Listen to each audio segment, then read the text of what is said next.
feel like the most underrated skill when it comes to making money or business is decision making. It's not about how hard you work. It's not about how much shots you put up in the gym. Business is not sports. It's a matter of fact, it's even more unfair than sports because some people are just born into it. And it's somewhat similar to the example of sports because some people are just born like LeBron James jumping out of the gym. You all know that one person who's super fast, super quick, and can jump out of the gym. And when it comes to business, it's just like that. You don't always have to put in 36 hours every single day, Kobe Bryant mode. That doesn't necessarily mean you're going to win. What works more in the game of business, the sport of business, is your ability to make decisions and to think clearly.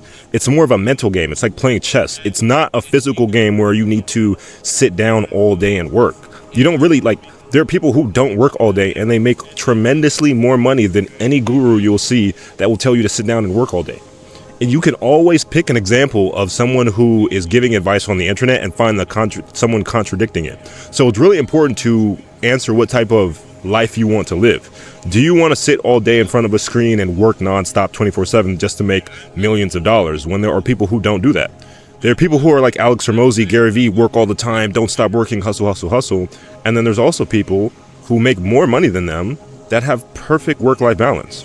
So then you really need to you really need to pay attention to who you're listening to, because you have to ask yourself, do you want that trade-off?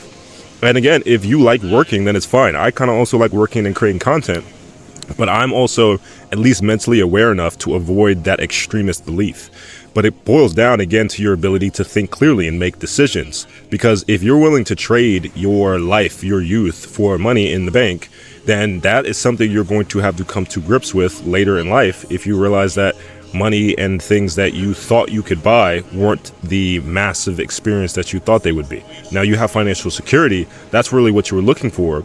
But at the end of the day, you still don't have friends, or you don't know how to talk to women, or you have a health issue. That's stuff that money can't buy. And truly, I know a lot of people say you have to be unbalanced to be great, but you really have to ask yourself, are you willing to pay the price?